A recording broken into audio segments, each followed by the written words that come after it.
Ganda ng sunset, pero di makakalaing may ganito. Look.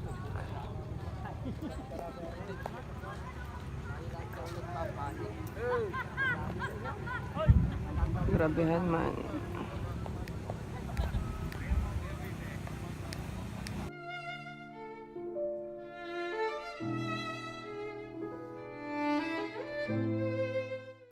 Aloha, Pilipinas! Look!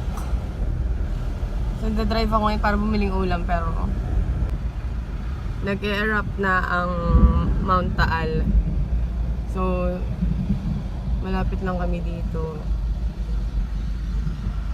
So, as you can see, everyone is outside taking pictures and videos kung ano nangyayari sa volcano kasi nag-erupt na nga. It's getting worse. Like, look.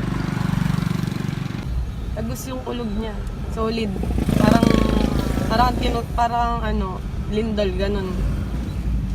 Scary. Ang daming tao dito nanonood. So I decided to go here. This is my spot. Spot ko to ng sunset kasi napakaganda ng sunset dito. Look. Pero hindi makakalain. Nakakita tayo ng ganitong bagay.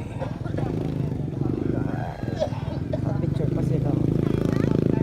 Parang awkward naman. Picture.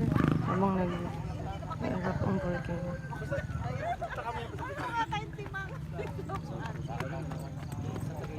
So para akong nasa park.